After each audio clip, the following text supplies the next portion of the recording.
So we're going to talk about performance-based testing. And in order to talk about performance-based testing, we have to get started with some terms that we're going to be using because not all of these terms might be familiar to you.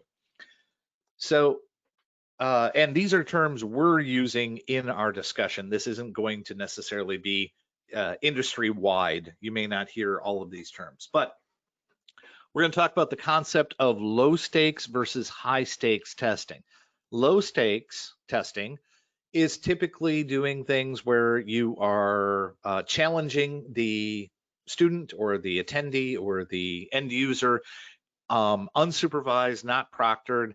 They're tests or exams, and they may lead to a certificate or a badge, whereas high stakes testing are typically either supervised or proctored exams, which typically lead towards a certification.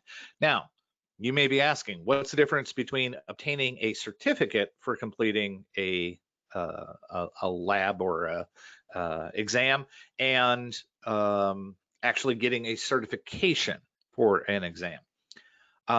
Certificate is usually a form of indicating completion and of obtaining a certain score, whereas certification is an overarching collection of exam questions and courseware and things like that, so that you're achieving a industry recognized certification. Now, that doesn't mean that you yourself can't come up with your own certifications. We're going to talk about that in just a minute.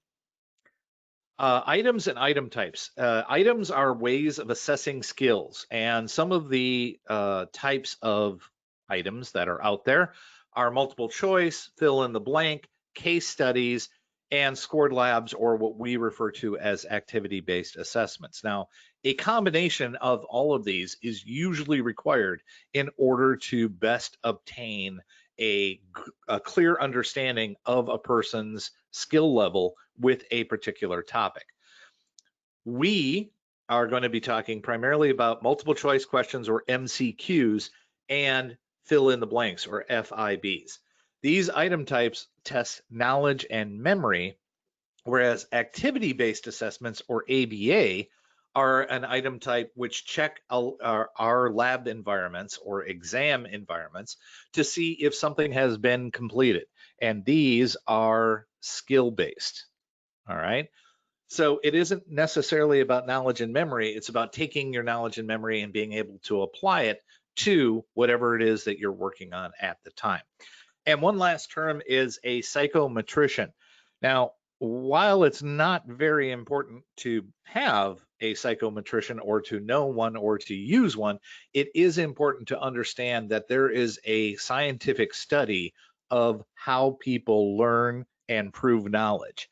So a person who practices the science of educational and psychological measurement, in other words, testing. So psychometrician is specifically designed not necessarily to come up with courseware or things like that. They're specifically designed to help come up with testing based on what it is that you want to be able to test people on. Now, I want to be very clear. We're going to be talking about certification. We're going to be talking about all of the big names like Microsoft and Cisco and things like that. Those certifications are industry standard. They're recognized worldwide. But the certification requirement doesn't require that you be a large organization. Small organizations can have certifications as well. You don't have to be an EC Council or a CompTIA or something like that. You can be company XYZ and have your own certification for maybe your internal people or maybe your external customers. There's a number of different possibilities. The person who can help you determine how to best achieve that is going to be a psychometrician. And it's a fun word to say, so I use it quite a bit. All right, so why performance-based testing? Why do PBT? Well, you use PBT to ensure that people are actually learning and that they're learning the correct items. So it doesn't matter if you're learning something in Portugal, or if you're learning something in London, or if you're learning something in Singapore, or if you're learning something in Texas. Those items are going to have the same metrics worldwide, and they're always going to consistently be checked. That's where performance-based testing really comes in handy. Now, that does not mean that you can't use a scored lab instead of a performance-based test exam, but it does mean that using performance-based testing to ensure that somebody knows how to do a skill and not how they do that skill is really essential in today's workplace environment. So the proper learning metrics are going to be real important to performance-based testing, and performance-based testing is going to be important to your company. As I mentioned, this tests real-world skills and knowledge. It is not our intention to try to tell people that they should never have multiple choice or fill in the blank questions or true false questions, or which of the following is the most the most correct answer. Those types of questions are a big component of testing knowledge, but testing skills, that's where you need to get into the lab or get into the environment, the exam environment, and actually show that you know what you're doing. That is real world, and that is just as important as memory and knowledge. Now, performance-based testing can also help you come up with your own certification and reward system. What does it mean when you get certified? Do you get a badge, or do you get access to a different set of software or something like that? So performance-based testing can be used to determine all of this and help you move forward with all types of real-world skill testing. How can you use Learn on Demand systems to get your PBT up to speed? In other words, how can we help you?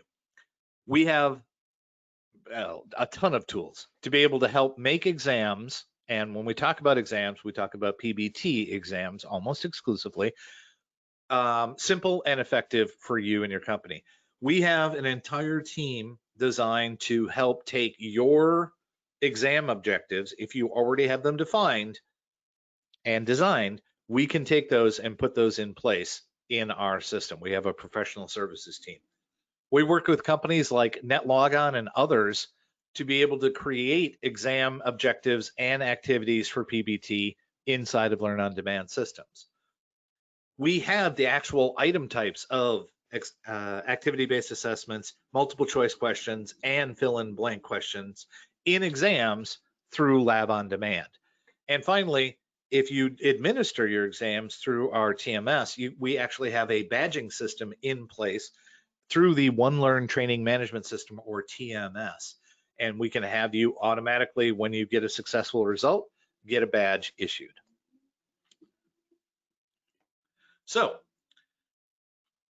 a lot of you may be asking, well, you have covered topics before about a scored lab, putting activity-based assessment into a lab. So what's the difference between doing a scored lab and doing a PBT? And the big difference is we refer to scored labs as labs that have scoring in them, as opposed to a PBT, which is an exam where the scoring is typically at the end and gives you a whole look at how you did overall through the exam, as opposed to giving you a status check as you go. So scored labs are typically low stakes testing, meaning that you're not typically proctored. It doesn't mean they can't be, but are not typically proctored and do not typically lead towards a certification. You might get a certificate of completion at the end, but you don't necessarily get a certification that has a continuing effect on the end user. PBT is typically high stakes testing, and it is typically proctored or is delivered through a system where you verify the identity, you make sure that the person who's taking the test is the person, you make sure that they are not cheating and going online to look at things, and we'll talk about those in a few minutes. Scored labs and PBT both check knowledge, but the scored labs is designed to check your knowledge sort of as you go, whereas PBT is check the knowledge of the whole topic. And the items are scored at the end of the exam instead of as you go. In scored labs, a user is typically not given a score at the end. They are typically told as they're going through whether or not they've completed something successfully, as opposed to a PBT, which waits until the end to give you an overall score. And now the types of questions or item types are usually different as well. Scored labs have more multiple choice questions and fill in blanks and not as many, although they often do have them, activity-based assessments, whereas PBT contains many ABAs or checking your lab exam environment in order to make sure that things got done correctly, and fewer multiple choice questions and fill in the blanks. In some cases, none of those, no multiple choice questions or fill in the blanks. And if you are really trying to test for real world conditions, you definitely want to make sure you're putting in as many activity-based assessments as you can. So with all of that being said, let's take a look at what this looks like. Now we're going to start with a scored lab, and we're going to turn that scored lab into an exam, which does performance-based testing. Now, there might not be a lot of difference here from the outset, but when you actually get in, you'll see a little bit more behind the scenes. All right. So I am going to go ahead and start with a lab that has already been created, and I'm going to start it up. I'll get rid of this in the background here. And here is our lab. Now, notice nowhere in our lab does it tell me to log on to this machine yet. So even though I can click on this virtual machine in the background, I'm not going to, because the lab has not told me to do that. Now, I realize that some of you may be from places other than the US, and one of the things that is always important is localization. Now, while our localization applies to our interface, the actual exam itself may need to have different localizations, that your questions might be worded differently or something like that. This is just giving you an example here of choosing a language. And you see here that right now I have no language selected. I can select from a drop-down menu of what language I'm going to be using. Here, this now is in English, and then here, this now is in Spanish. Now, this only changed that one line, but you can actually have this affect your entire lab and your exam. So this was just showing that functionality here. Now this next part is sort of a sneaky feature. It's not really something that is always done, but if you have somebody who is going to be doing a scored lab or a exam, you may not want them to go to the next section without actually getting the approval to do so. For example, somewhere in the instructions, you might tell them the password to go to the next section is XYZ. Or you might have a proctor say, all right, when you're ready to begin, go ahead and enter the password to get your exam questions. So the exam access here is 1234, very high-end, high security password. And once I hit tab to move on or continue, you'll notice that now this fills in with more information. This is a method of controlling access to content through the use of what we call a password to continue. Now, the basic knowledge area here is doing what we would typically do in a scored low stakes test. We are asking basic math questions and some geography questions. All right.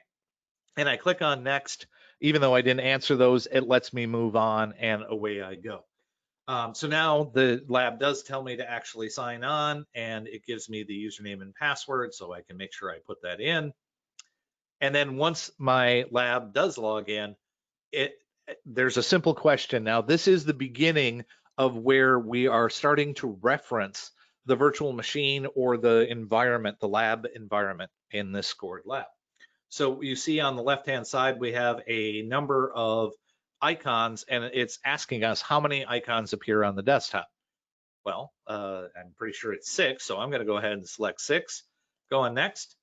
Now there is again, this is a scored lab, and we're showing you the difference between this and an exam and how that varies.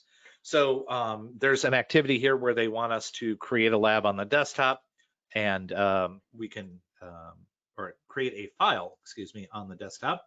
So I'm going to go ahead and do that, and we'll call it test, as they say to call test.txt. And then I have a check as I go in scored labs. So I'm checking to see whether or not I have done this correctly. And look, you can proceed with your lab. This file exists. Now, the next section is a true activity-based assessment. In other words, we're going to do something in the lab that only exists in this instance of the lab, and then we're going to check to see whether or not we've got that answer correctly. This is done by doing something to the lab and then checking to see whether or not that gets done. And we'll show you what these questions look like in the back end in just a little bit.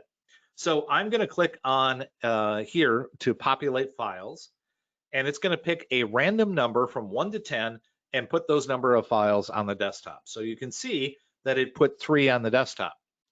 So it says enter the number of text documents on the desktop below and then click on check or score. So it just created 3, so I'm going to put 3 in and click on check. And I'm sure those of you who are out there are going, no, you got that one wrong, Brian, because you also have the test.txt that you put on there, and that was a text document. So now, again, it told me that this wasn't right. But now here's the interesting thing. If I click on populate again, you'll see that it puts another set of icons on the desktop. So now the number has changed, the environment has changed, and I need to react to that. So how many do I have now? Well, I'm pretty sure that I have a total of 8. So I'm going to go ahead and try 8, including the test.txt, and we'll go in. Now, this is activity-based assessment with fill in the blank. And that's why I was saying you don't have to get away completely from fill in the blank and multiple choice questions. You can have those interact with your environment to make sure that you get a really smooth, easy to use test environment. Now, these are very basic examples. Now, the big difference here is when I click on end, this is going to end my lab and it's not going to score it. It's not going to give me a report of telling me how I did. That's a scored lab or a challenge-based lab. So I go ahead and end, and now I go back into my lab interface, and you'll see here that while I can go look at my lab instance and I can check how I did, you can see that I had a lot of these wrong, and then I got some of them right. So the red boxes indicate the ones I got wrong, and the green boxes indicate how many I got correct, or what I got correct, and what my correct answer was. You'll notice that I have no answers in these others. So I can check the status, but there's no report for me as an end user taking a look at what's going on. So let's take a look behind the scenes and then turn this from a scored lab into a performance-based test lab.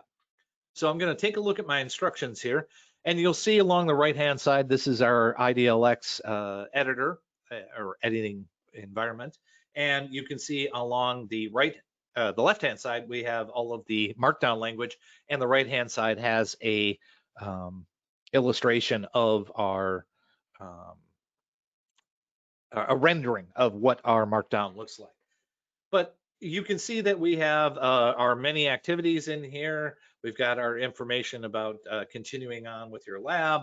And then here, and this is the one I'm going to focus on, is our button to populate the information on the desktop, and then the text box where we put in the information and then we check to see whether or not that's been done correctly. So these are all based on activities, and please notice that under our score field, All of these are set to practice, and that's because this box up in the upper left is not checked for enabled scoring. I'll turn that on in a minute, which will then turn the scored lab into a performance-based exam. But let's take a look real quick at the populate files, which is something that is set up for on-demand evaluation. It is also set up to be allowed to retry, so we can do it. And what's happening is we're simply doing a script here to get a random name or a random number, apply that as the name of the text file, create a blank text file on the desktop, and then it puts that random number of items from 1 to 10 onto the desktop. That's what we're doing here. We're submitting PowerShell to the Windows 10 participant. Now the check is going to take, got to close this for a second. It's going to take the variable here that was created, and that variable is what is being done here with this text box. It's we call it a variable token, and by putting this in, it actually puts a text box in order to set the variable called myvar. And then once that variable is selected or entered, we are taking that variable right here, and we're using it to check to see if that answer matches the items on our desktop, the number of items on the desktop, or the count of the items on the desktop. Simple PowerShell being submitted using simple variables. Now, this could be much, much more sophisticated. You could use this, for example, in order to do check the value of a log to see whether or not somebody has the correct number of entries. Maybe you're doing a security check. You're having a student do a certain type of attack on a target, and your log that gets generated is looking for specific entries. You can go in, get content using the PowerShell command, compare that content to what should be there, and then give them a yes or no, they did this correctly or didn't do that. You can do this, I'm doing it in a virtual environment here with a virtual machine, but you can do this against the cloud as well. So there's lots and lots of options out there for being able to submit PowerShell, or we also have the ability to submit Windows Command or Bash to the virtual machine as well. All right, so I promised you that we were going to turn this into a performance-based test, so all I need to do is enable scoring. Well, not quite. We'll talk about why that's not quite the answer in just a moment. But you see here that now my scored items that you see here have a value, all right? And these are just questions and answers, but my other things are still being listed as a practice, and that means that they're not being scored. So the way you can get them to be scored is to check the box. Now, if you check this box for being scored, one thing you might want to do is not allow a retry, meaning you don't want them to change their answer after they've put it in. So I'm going to check this, and then I'm going to uncheck the on-demand evaluation. This way, the student puts their answer, or the end user puts their answer in, and then they move on to the next question. They don't know whether they did this correctly or didn't do this correctly until they actually get in and get their score report at the end. So I'm going to save this one, and I'm also going to edit this one to be scored and turn off the on-demand evaluation and save it. And notice now I've got my passing score, and it keeps track of the number of items that are here. So is 5 of 8 a good passing score? No, I'm going to be a little bit more demanding than that. I'm going to say 6 of 8 is a good passing score. And then I'm going to close this, and I'm going to close this out, and we're going to relaunch this lab. And something you'll see now is that instead of end when we get there, let me just put this in 1, 2, 3, 4 to get to my additional content, and I'm just going to answer these randomly, and I'm going to click on next. Once again, it gives me the information I need to log in, and I put my password, and then it says to count the number of items on the desktop. Now I know from the last time I was here how many were on there. Again, you might run a script that launches at the beginning of the lab and puts some random number on here, and then you would actually have to do a PowerShell that checks that in order to make sure. But that's the reason for putting this in place, is just to show that a multiple choice question can still interact with the lab environment. I'm going to go ahead and get this one right and click on next. I am not going to put a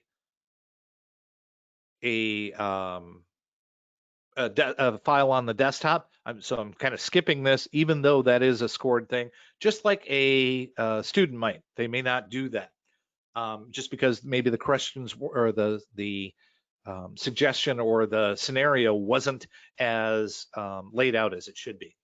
So I'm going to go ahead and populate files to put some text files on the desktop, and then wait for it to occur. Okay, and I'm going to put 1, and notice I don't have a check or anything like that or a score, but my end button has now changed to a submit button. So when I click on submit, it says, do you want to submit for grading, which will also close this exam? I say yes.